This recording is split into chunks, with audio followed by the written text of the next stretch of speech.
Jeff, I wanted to ask you about the offensive line just after 3 games.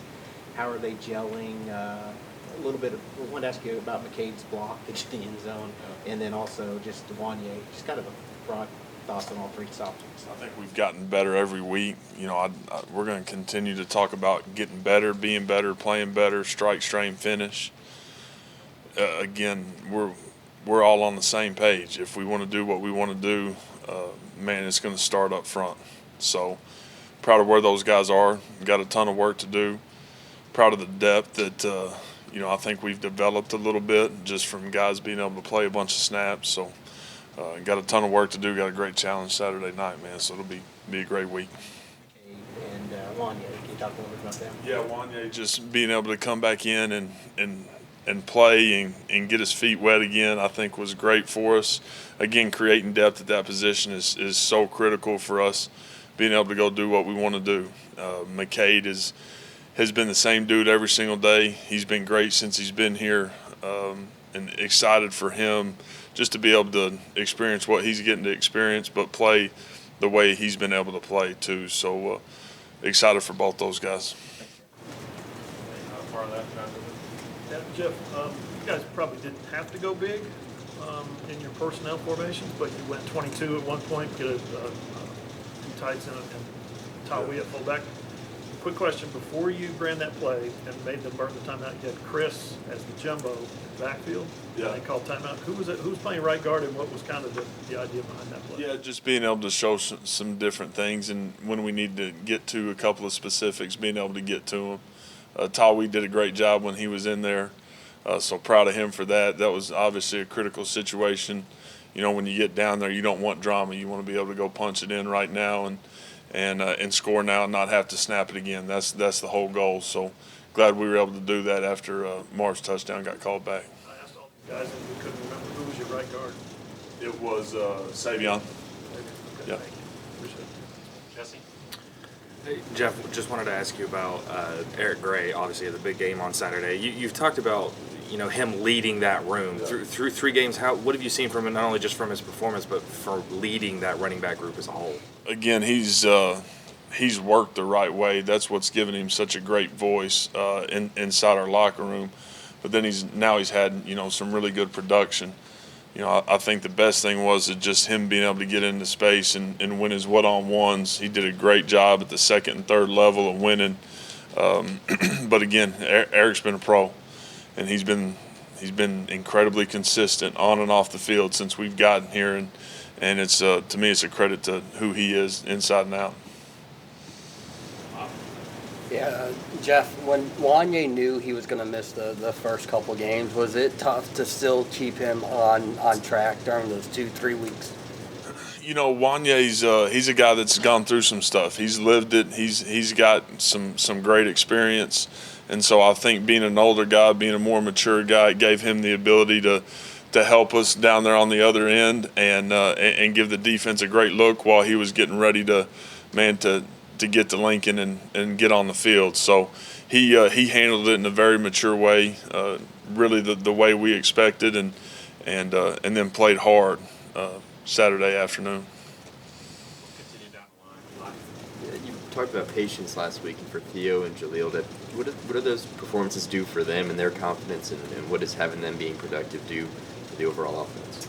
Yeah, I think a bunch of different guys touching the football makes it a lot harder on the guys across the line of scrimmage from us. So continuing to spread it and find ways to get guys involved, that's a huge deal for us and where we want to take this thing and what we want to do. But again, a credit to Theo, to Jaleel.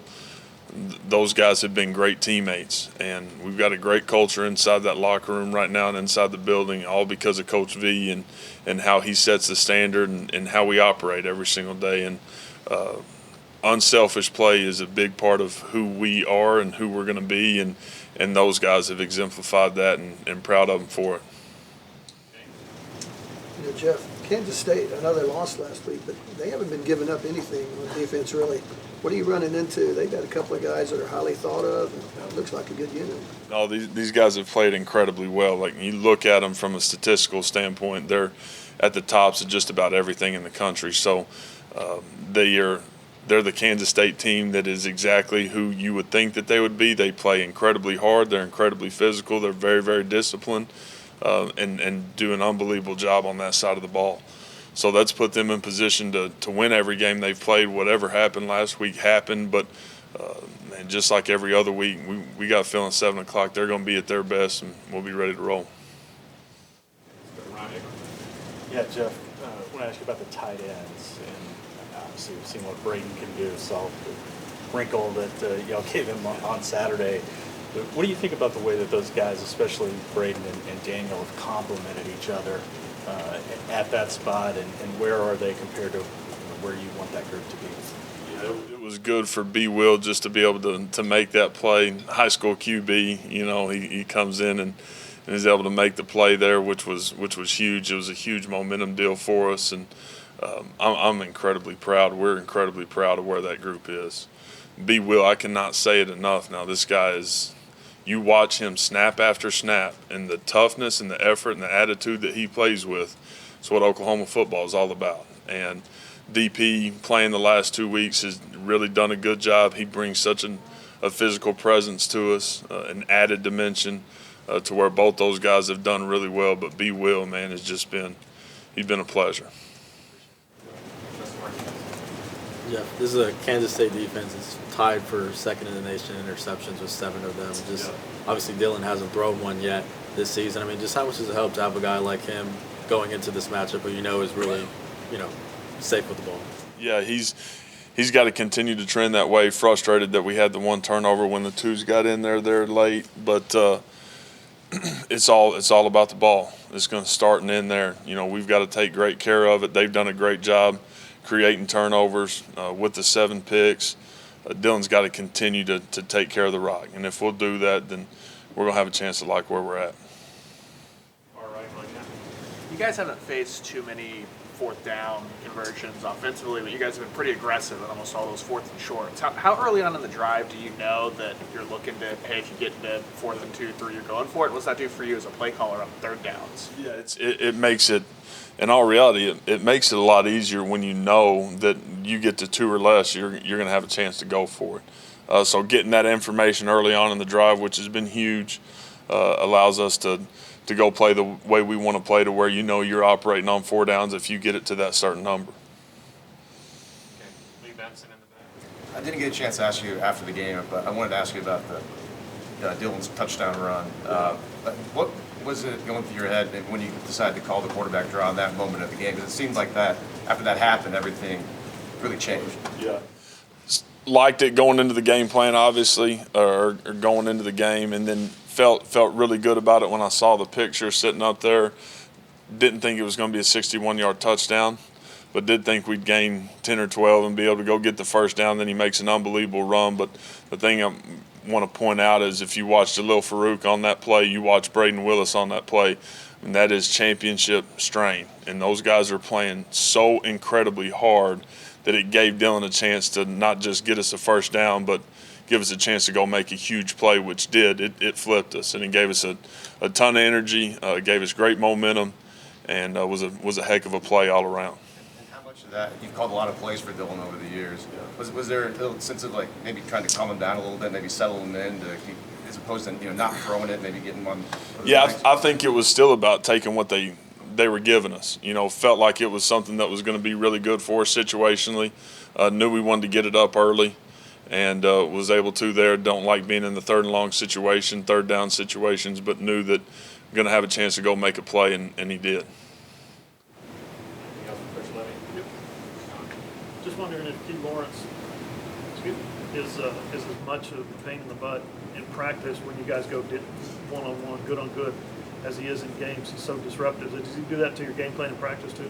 He's done a good job of flying around and making plays, through whether it was spring ball or fall camp, and just his energy, and it's something that we see, every single day for sure. Does that really mess you up though when he comes in and rips a ball out or something like that? It's like, run it back, or No, what we want is, we always talk about iron sharpening iron, and finding ways to take care of the football. If in practice, if you're not getting a chance to take care of it in stressful situations, then to me it's really hard to create really good habits. So having those guys work for getting the football, is a huge deal, and that's why taking care of it's been good so far. We got to continue to. Go back to the right there. Yeah, Jeff, the double pass with Willis, I think it was 21-7 at the time. You were moving the ball up and down the field. It looked like you probably could have scored without using a play like that. What goes into your decision to use a play like that in terms of using it then as opposed to saving it for something extra? Is it to give future opponents something else to worry about and think about? What are all the factors?